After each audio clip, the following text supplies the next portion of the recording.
سلوك سبيل السعادة التي هي الإيمان والإبادة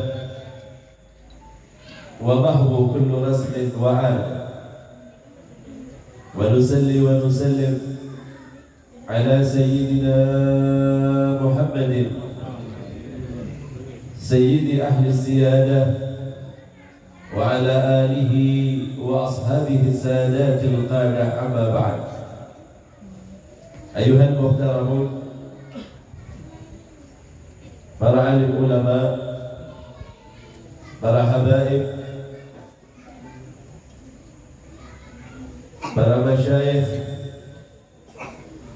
para tokoh masyarakat, segenap hadirin hadirat, ikhwan akhwat yang dimuliakan oleh Allah. Marilah kita gunakan kesempatan kali ini untuk lebih mengenal baginda Rasul sallallahu alaihi wasallam. Mengenalnya adalah pintu gerbang, kemudian mengantarkan kita untuk mengenal Allah. Mengenalnya sama halnya kita menambah pengetahuan, sehingga jika bertambah pengetahuan kita, bertambah kedekatan kita kepada Allah Subhanahu wa taala. Segalanya Allah jadikan karena baginda Rasul sallallahu alaihi wasallam. Karena baginda Rasul, Allah jadikan segalanya. Di awal penciptaan Allah Subhanahu wa taala mengagungkannya. Di akhirnya, di perjalanan umat, baginda Rasul sallallahu alaihi wasallam adalah puncak dari rahmat Allah Subhanahu wa taala. Mengenal baginda Rasul adalah bagian dari sesuatu yang diwajibkan oleh Allah Subhanahu wa taala, yang sehingganya dengan mengenal baginda Rasul akan dengan mudah kemudian kita sampai kepada Allah Subhanahu wa taala. Mengenal baginda Rasul yang saya maksudkan adalah hendaklah kita mengenal baginda Rasul sallallahu alaihi wasallam di dalam keutamaan yang Allah Subhanahu wa taala berikan kepadanya. Kita harus tahu apa yang telah Allah Subhanahu wa taala berikan kepada baginda Rasul sallallahu alaihi wasallam. Sebab apa kemudian Allah Subhanahu wa taala mengutamakannya? Sebab apa kemudian Allah Subhanahu wa taala? Karena baginda Rasul kemudian segala sesuatu diadakan. Hadirin hadirat yang dimuliakan oleh Allah, di antara apa yang harus kita ketahui tentang baginda Rasul sallallahu alaihi wasallam adalah baginda Rasul sallallahu alaihi wasallam seorang nabi yang diutus terakhir, namun hakikatnya ia adalah makhluk pertama yang dijadikan oleh Allah Subhanahu wa taala. Itu sebab kata baginda Rasul sallallahu alaihi wasallam, "Kuntu awwalan nabiyyin fil khalqi wa akhirahum fil ba'd." Aku adalah nabi yang oleh Allah Subhanahu wa taala yang telah dijadikan pada masa awal. Akan tetapi kemudian aku diutus oleh Allah terakhir kali untuk menutup segala kenabian. Kalau memang baginda Rasul mulia, mengapa tidak diletakkan di awal? Jika baginda Rasul diletakkan di awal, tak perlu lagi setelahnya kemudian kepada para nabi yang lain. Gampangnya Allah Subhanahu wa taala utus Nabi Allah Adam alaihissalam di masa awal. Ibarat kita kalau lagi sekolah, maka di masa Nabi Allah Adam tak banyak syariat yang diturunkan kepada Nabi Allah Adam alaihissalam. Tak banyak perintah Allah Subhanahu wa taala yang diberikan kepada Nabi Allah Adam alaihissalam. Dalam riwayat, yang diwajibkan kepada Nabi Allah Adam alaihissalam hanyalah untuk melakukan salat 2 rakaat di dalam sehari. Dalam riwayat demikian.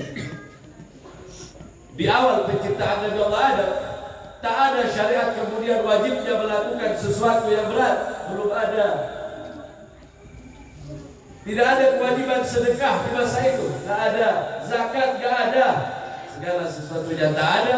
Allah Subhanahu wa Ta'ala hanya memberikan kewajiban kepada Nabi Allah Adam hanya untuk melakukan 2 rakaat salat subuh di dalam riwayat. Oh, berarti yang paling banyak syariat itu di zaman baginda Rasul. Betul. Ibarat orang sekolah, kita kalau sebelum sekolah atau pra sekolah, namanya apa? Sebelum masuk TK apa? Pendidikan anak usia dini. Gak mungkin kemudian pelajarannya macam-macam. Ini kasih pelajaran kalau usia di PAUD kita kasih matematika, bahasa Inggris, kimia. Itu orang yang bikin kurikulum salah. Seharusnya bagaimana? Gak usah banyak-banyak, belajar menyanyi aja. Di usia PAUD hanya belajar menyanyi, bermain hanya. Banyak waktu bermain daripada belajar. Betul? Iya, memang begitu. Karena itu masih di masa awal diciptakannya manusia. Gak terlalu banyak syariat yang Allah berikan kepada umat Nabi Allah Adam alaihissalam. Pada masa berikutnya, di masa Nabi Allah Ibrahim alaihissalam, telah ada kewajiban-kewajiban yang lain. Hingga sampai kepada baginda Rasul, bertumpuklah pada kita banyaknya syariat yang harus dijalankan. Salatnya bukan cuma sekali. Tapi kenapa ada umat baginda Rasul yang sholatnya cuma setahun sekali? Ada. Seminggu sekali? Ada. Yang lebih parah memang yang setahun sekali, Pak. Cuma lebaran aja dia sholat. Dia umat Nabi Adam apa umat baginda Rasul? Umat baginda Rasul. Jika umat baginda Rasul, maka kewajiban kepadanya ada 5 waktu di dalam sholat. Di dalam riwayat diceritakan kewajiban untuk melakukan salat di tengah hari itu adalah kewajiban yang diperintahkan oleh Allah kepada Nabi Allah Musa alaihissalam. Nabi Allah Musa salatnya adalah salat zuhur saja di dalam riwayat. Lebih banyak perhitungannya, iya, 4 rakaat. Bahkan ada kewajiban yang lainnya juga ketika diturunkan kepada Nabi Allah Musa kitab Taurat, perintah Allah yang kemudian dikenal dalam bahasa Inggris itu apa? 10 perintah Tuhan. Commandment. Bahasa Inggris ya, nggak tahu juga. Ada 10 perintah Allah. Apa di antaranya? Ada perintah salat, ada perintah zakat. Apa lagi? Dilarang untuk melakukan perbuatan zina, dilarang mencuri. Ada 10 perintah Allah kepada umat Nabi Allah Musa. Mulailah di zaman Nabi Allah Musa mulai agak banyak perintah. Jadi ibaratnya kalau kita sekolah dari PAUD, SD, SMP, SMA sampai kuliah, maka kita adalah umat yang paling canggih, umat yang paling pandai dengan banyaknya perintah dari Allah. Satu pun di antara perintah Allah tidak pernah memberatkan kita. Pahamlah? Orang kalau sekolah semakin banyak, semakin tinggi, semakin banyak pelajarannya. Apa semakin sedikit? Semakin banyak. Di SMA mungkin masih terbatas, tapi ketika kuliah kita harus mengejar beberapa SKS. Banyak pelajaran yang harus kita selesaikan. Itu sebab kita sebenarnya adalah umat terpandai, kita adalah umat yang paling kuat di dalam kekuatan ibadahnya, dan kita adalah umat yang paling baik dibandingkan umat-umat yang lainnya. Hingga yang perintah banyak kepada kita. Agar apa? Agar kita tak dikalahkan oleh umat-umat yang terdahulu. Pantas kiranya jika kemudian umat baginda Rasul adalah umat yang akan masuk surga terlebih dahulu. Pasalnya apa, Beb? Karena semua perintah Allah kita kerjakan. Berbeda dengan umat-umat yang terdahulu. Mereka hanya sholat saja dalam satu waktu. Mereka hanya diperintahkan oleh Allah Subhanahu wa Ta'ala begini saja. Hanya sedikit dari perintah Allah yang diberikan kepada mereka. Sebagian lain mengucapkan bahwa sesungguhnya masuknya umat Islam ke dalam surga Allah Subhanahu wa Ta'ala karena umurnya yang pendek, tetapi kemudian Allah berikan banyak syariat agar ia dapat melakukan itu semua dan tak kalah kepada umat-umat yang sebelumnya. Itu sebabnya baginda Rasul diutus terakhir, karena kita umat yang terakhir, umat yang paling lengkap perintahnya dari Allah Subhanahu wa Ta'ala. Ketika Allah Subhanahu wa Ta'ala wajibkan puasa kepada umat yang terdahulu, kita pun diwajibkan. Kutiba alaikumus syiyam kama kutiba alal ladzina min qablikum. Sebelumnya sudah diperintahkan orang berpuasa, maka puasa juga diwajibkan kepada umat baginda Rasul sallallahu alaihi wasallam. Diwajibkan kepada umat terdahulu untuk berperang, umat baginda Rasul berperang. Diwajibkan kepada mereka untuk mengeluarkan harta rampasan perang, ada yang disebut dengan humus. Umat baginda Rasul pun terkena hal yang demikian. Sebuah ibadah ada pada umat baginda Rasul sallallahu alaihi wasallam, dan kita tidak terkalahkan oleh umat-umat yang sebelum kita. Satu lagi yang membuat kita kemudian menonjol, yang membuat kita kemudian diagungkan oleh Allah Subhanahu wa Ta'ala, karena kita diberikan seorang nabi yang memiliki kemuliaan dan keagungan yang luar biasa. Siapa yang tak tahu baginda Rasul sallallahu alaihi wasallam? Di dalam riwayat, hampir setiap para nabi dimintai persaksian untuk bercerita tentang baginda Rasul sallallahu alaihi wasallam. Nabi yang mana yang tidak dibebankan? Semuanya dibebankan untuk menyampaikan tentang baginda Rasul sallallahu alaihi wasallam. Nabi Allah Adam, sebagaimana kita ketahui, dia telah bertaubat kepada Allah dengan menggunakan nama Nabi Allah Muhammad bin Abdullah, Muhammad Rasulullah, sehingga yang kemudian pertaubatannya diterima oleh Allah Subhanahu wa Ta'ala. Siapa yang tak tahu Nabi Allah Nuh? Ketika Nabi Allah Nuh melewati badai, maka Allah memintanya untuk kemudian bersalawat kepada baginda Rasul sallallahu alaihi wasallam. Selamat Nabi Allah Nuh dari badai, dari taufan, karena salawatnya kepada baginda Rasul sallallahu alaihi wasallam. Dalam riwayat juga disebutkan Nabi Allah Ibrahim Allah selamatkan dari api karena dia bersalawat kepada baginda Rasul sallallahu alaihi wasallam. Ada sebuah cerita tentang Nabi Allah Ibrahim alaihissalam. Ketika telah siap, Nabi Allah Ibrahim akan dibakar oleh Namrud, diletakkan di dalam sebuah ketepel raksasa agar bisa dilemparkan ke kobaran api yang besar kayak gunung. Digunakan ketepel. Dalam riwayat, Namrud mengumpulkan kayu saking banyaknya, menggunung, tingginya kayak gunung, sehingga kalau nanti dibakar, ini apinya besar, kita nggak bisa dekat, nggak bisa melemparkan Ibrahim. Lalu bagaimana caranya? Buatlah sebuah ketepel.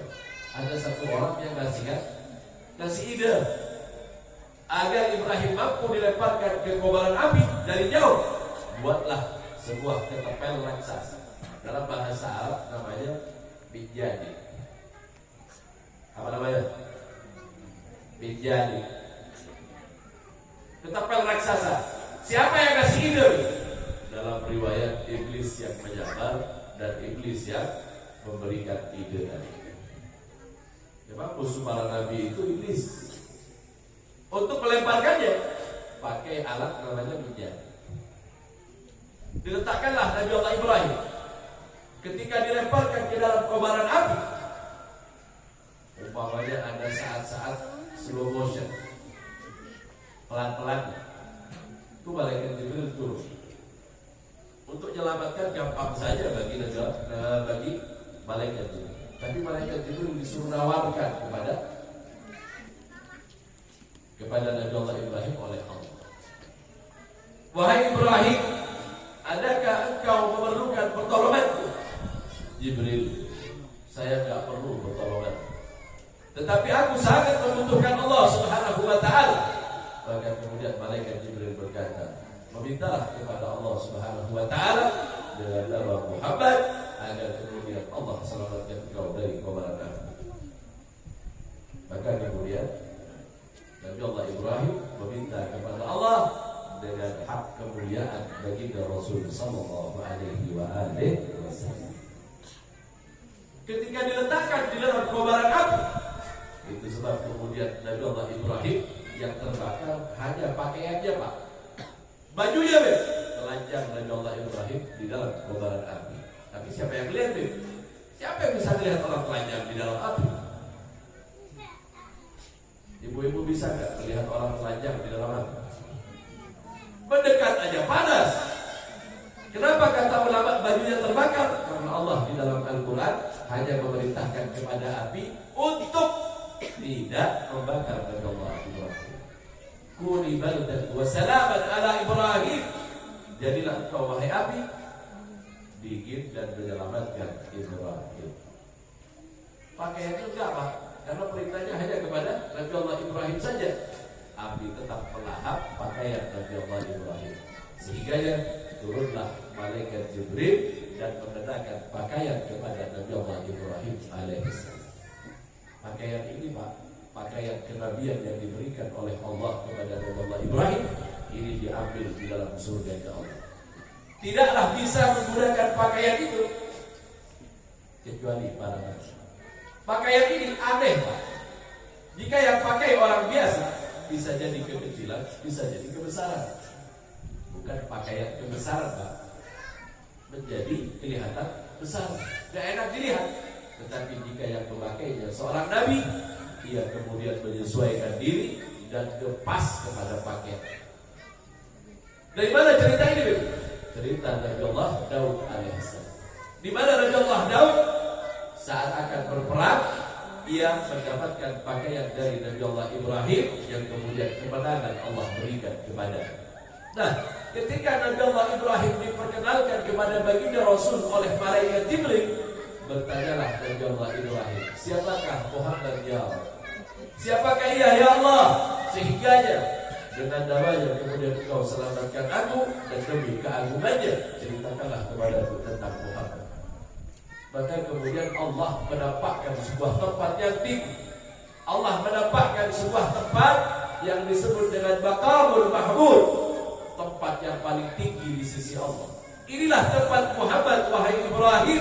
Tidaklah sampai ke tempat ini kecuali mereka orang-orang yang berjalan menuju kepadaku sebagaimana Muhammad telah menuju kepadaku nantinya, dan ia berasal dari keturunan. Itu sebab Nabi Allah Ibrahim ingin mendapatkan kedudukan baginda Rasul sallallahu alaihi wasallam. Ketika telah berusaha Nabi Allah Ibrahim untuk mencapai maqam yang tertinggi di sisi Allah, ia tak pernah sampai kepada kedudukan baginda Rasul sallallahu alaihi wasallam. Namun ialah orang yang paling dekat kedudukannya kepada baginda Rasul, sehingga di dalam salawat kita, di dalam salat kita disuruh bersalawat dengan sebutan salawat Ibrahimi. Apa salawat Ibrahimiyah itu? Allahumma salli ala sayyidina Muhammad wa ala ali sayyidina Muhammad kama sallaita ala sayyidina Ibrahim wa ala ali Ibrahim sampai terakhir. Kenapa menggunakan Nabi Allah Ibrahim dan nama baginda Rasul? Satu alasannya kata para ulama, orang yang paling dekat kepada maqam kedudukan baginda Rasul adalah Nabi Allah Ibrahim. Akan tetapi kedudukan baginda Rasul tak bisa dicapai oleh nabi-nabi yang lain.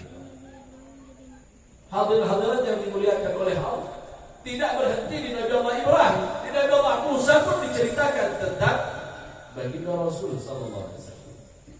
Sampai kemudian Nabi Allah Musa dapat membelah lautan dengan berwasilahkan baginda Rasul sallallahu alaihi wasallam.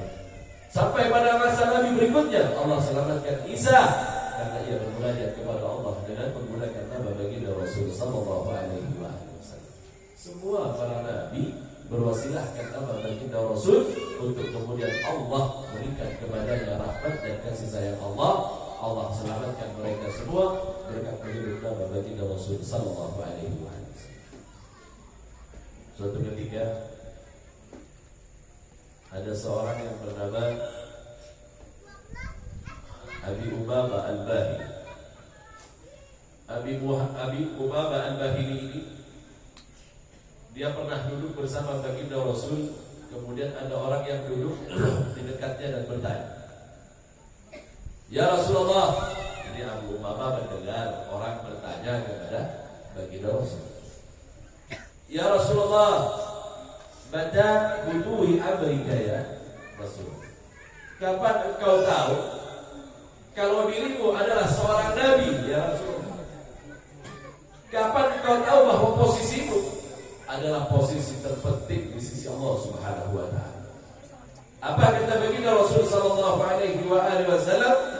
Dakwah Ibrahim, doa Nabi Allah Ibrahim. Dalam Al-Qur'an itu, Rabbana wab'ath, ya Allah utuslah kepada mereka seorang nabi yang akan membacakan kepada mereka kitab-kitab-Mu. Dari mana Nabi Allah Ibrahim tahu tentang baginda Rasul akan diutus? Karena Allah memerintahkan kepadanya untuk bersalawat sehingga Allah selamatkan dari kobaran api. Itu ulama cerita semua tentang perjalanan bagaimana para nabi semuanya harus berwasilahkan kepada baginda Rasul sallallahu alaihi wasallam. Abu Umamah mendengar dakwah Ibrahim, doanya Ibrahim yang pertama yang aku ketahui bahwa diriku adalah manusia pilihan.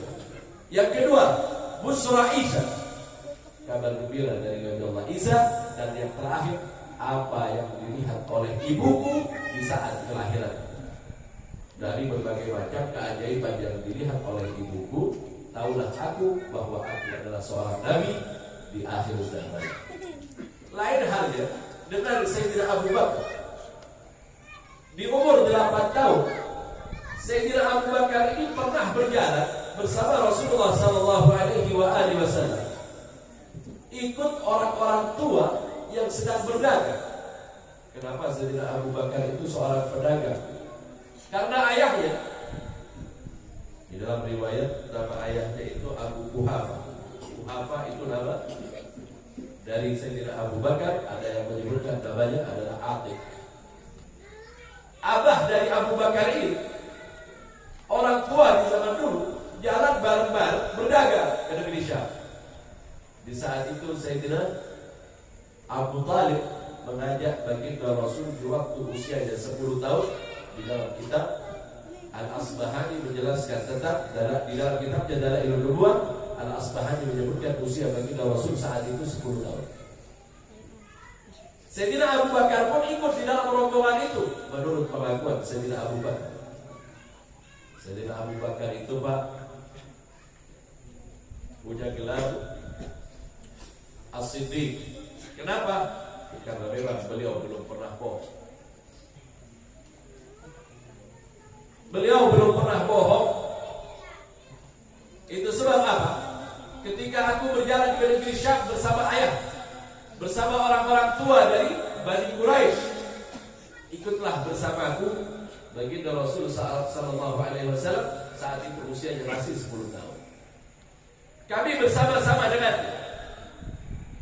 Itu sebab aku adalah orang yang memiliki kedekatan kepada para pendeta, kepada para rahib di zaman ini.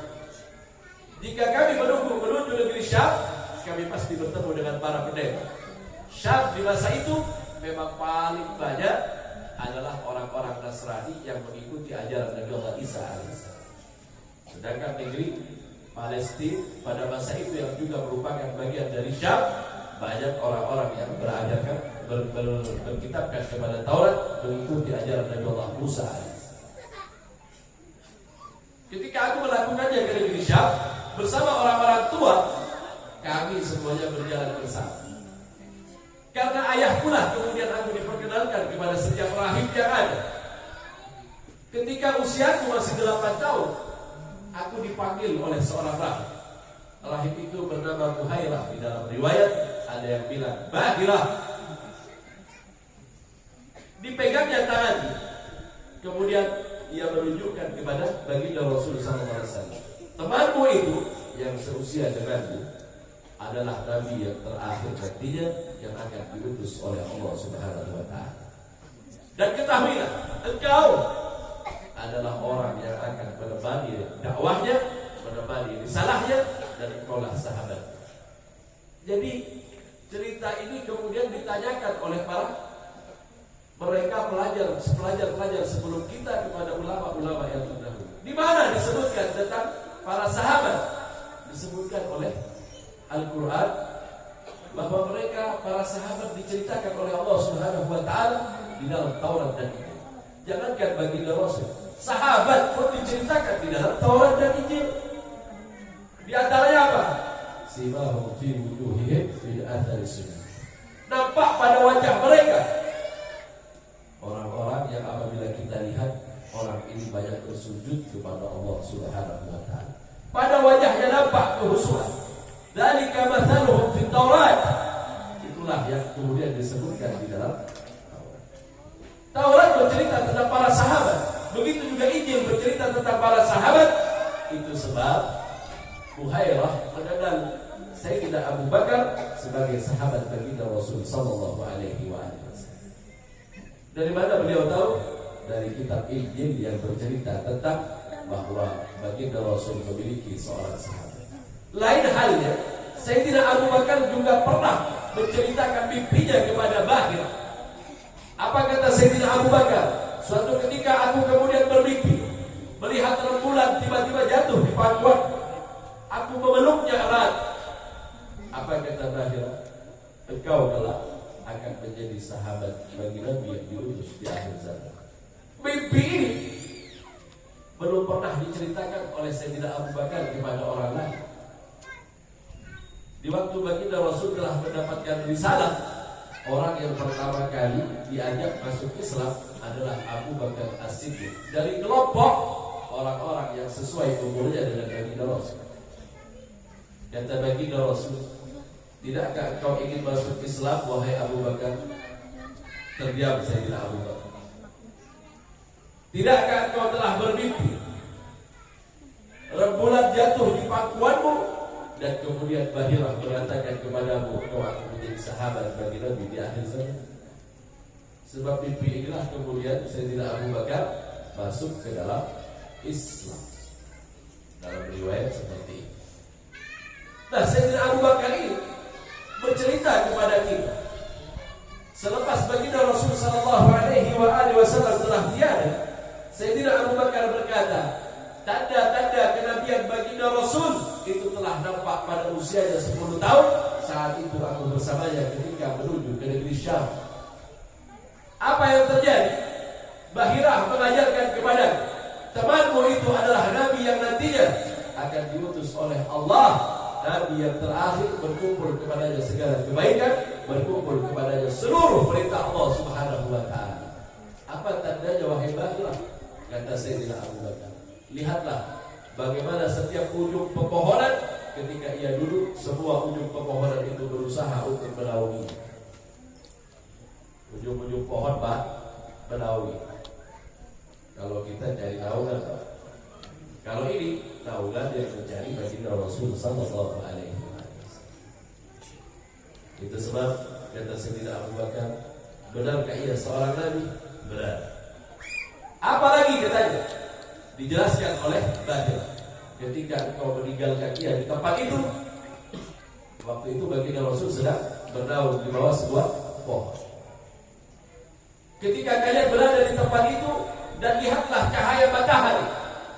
Cahaya matahari itu seharusnya jika baginda Rasul di depan pohon dan matahari di depan baginda Rasul, maka pohon ini bayangannya harusnya ke arah di mana matahari berlawanan dengan arah baginda Rasul SAW.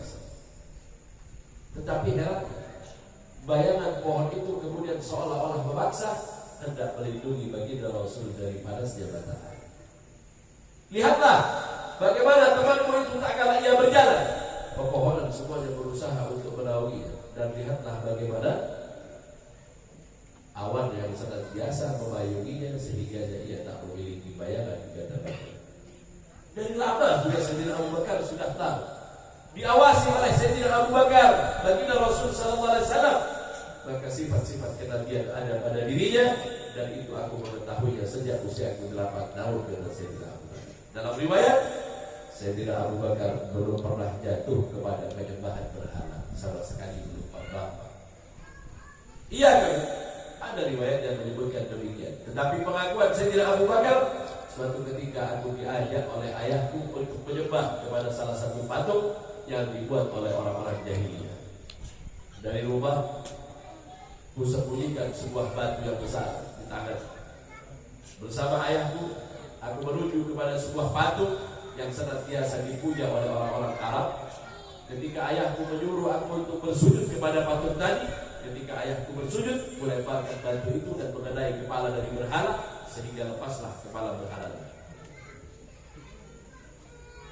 Kataku kepada ayah, ayah, buat apa kau bersujud kepada patung yang tak punya kepala? Ketika dilihat, kata ayahnya, baru saja ada. Kemana tiba-tiba kepala dari patung ini? Rupanya Sayyidina Abu Bakar hendak mengingatkan kepada ayahnya bahwa apa yang disembah oleh ayahnya adalah sesuatu yang salah. Awan yang melayu, dedaunan yang kemudian menaungi baginda Rasul, kerikil-kerikil yang bertasbih, pepohonan yang bersujud kepada baginda Rasul, semua ini disaksikan oleh Sayyidina Abu Bakar di saat perjalanan beliau bersama baginda Rasul ke negeri Syam saat beliau masih berusia 8 tahun. Bagaimana bukti yang lain? Terlalu banyak bukti yang hendak didatangkan, sehingga yang bukti tentang kenabian baginda Rasul hampir semua manusia di saat itu mengetahui, hampir setiap agama memahami bahwa baginda Rasul sallallahu alaihi wasallam akan diutus. Ketika baginda Rasul datang ke pendeta Bahira, itu orang-orang Romawi hendak membunuh baginda Rasul. Orang Romawi ini pengikut Nasrani. Apa kata Bahira? Ia berada di dalam tempatku beribadah, tapi tidakkah kalian membaca bahwa Muhammad yang kita bicarakan dakwahnya akan menguasai dunia nanti. Kalian tak akan pernah berhasil untuk membunuhnya. Tidak satu pun di antara kalian berhasil membunuh. Coba bayangkan kalau mereka berhasil membunuh baginda Rasul, agama ini tidak akan pernah sampai kepada kita. Itu sebab kata Bahira, buat apa kalian capek-capek dari Romawi datang ke tempatku ini hanya untuk membunuh seorang nabi yang masih berusia 10 tahun nanti, agar ajarannya tidak tersebar. Tidakkah di dalam kitab kalian juga disebutkan bahwa kelak sebagian dari Rum, sebagian dari Romawi akan dikuasai oleh? Itu berarti ketetapan Allah tetap ketetapan Allah. Percuma kalian menghalanginya, karena ajarannya tetap akan menembus setiap bagian dari seluruh penjuru bumi ini, dan kelak hampir seluruh bagian bumi mengadut ajaran baginda Rasul sallallahu alaihi wasallam. Ini kalau diceritain satu-satu di dalam sejarah, di dalam kitab Dalailun Nubuwah, sampai lepas mulut saya. Paling enak memang dengerin aja. Kita yang ngomong setengah mati ditangkap hanya dengan kupingnya. Baca kitab berhari-hari, bapak cuma dengerin sebentar aja. Oh gitu, selesai. Kalau kita cerita baginda Rasul, pada diri baginda Rasul ini berkumpul segala mukjizat yang dimiliki oleh para nabi. Yang dimiliki oleh baginda Rasul, kesempurnaan para nabi semuanya ada pada diri baginda Rasul sallallahu alaihi wasallam. Kesempurnaan ibadah ada pada diri baginda Rasul sallallahu alaihi wasallam. Apa kata ulama? 24 nabi yang diutus oleh Allah, semua keutamaannya ada pada diri baginda Rasul sallallahu alaihi wasallam.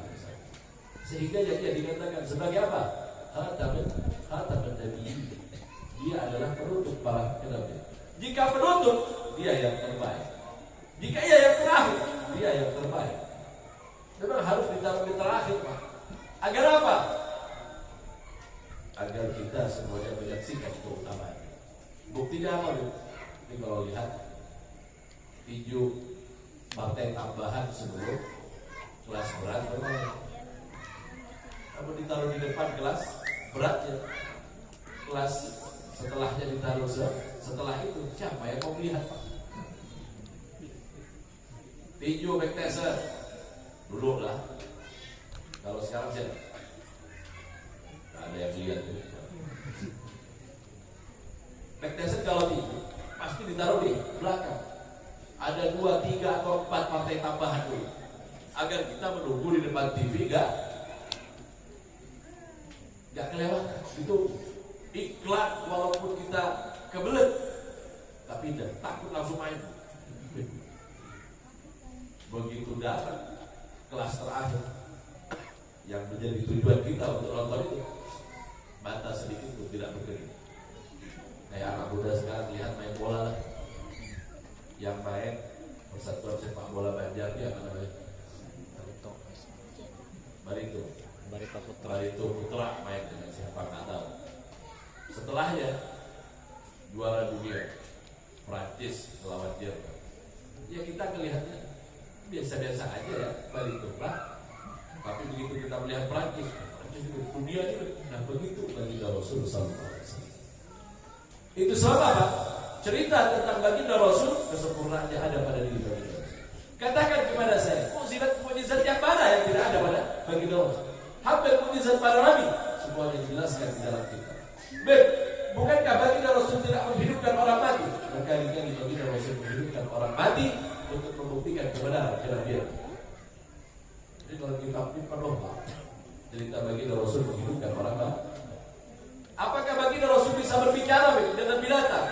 Bahkan dengan sesuatu benda mati pun berbicara kepada baginda Rasul. Bukan cuma makhluk hidup, bukan cuma burung dan binatang-binatang, tetapi benda mati pun berbicara kepada baginda Rasul. Itu dibuktikan di depan para sahabat ketika baginda Rasul menggenggam beberapa batu. Abi Dzar bercerita, suatu ketika aku duduk bersama baginda Rasul. Tiba-tiba datanglah Sayyidina Abu Bakar dan duduk di sebelah kanan baginda. Datanglah Umar dan duduk di sebelah kanan dari Sayyidina Abu Bakar. Datanglah Utsman dan duduk di sebelah kanan dari Sayyidina Umar. Baginda Rasul kemudian terlihat memegang beberapa buah batu dan kami mendengar bagaimana batu di tangan baginda Rasul membaca tasbih. Batu. Kalau yang bagi Sulaiman binatang, baginda Rasul benda mati yang berbicara kepada baginda Rasul. Apakah ada binatang yang berbicara kepada baginda Rasul? Banyak. Burung yang seringkali diambil telurnya oleh seorang sahabat. Ghazalah, kijang yang anaknya ditangkap oleh seorang sahabat. Terlalu banyak untuk diceritakan. Sehingga ya mukjizat setiap para nabi ada pada baginda Rasul SAW.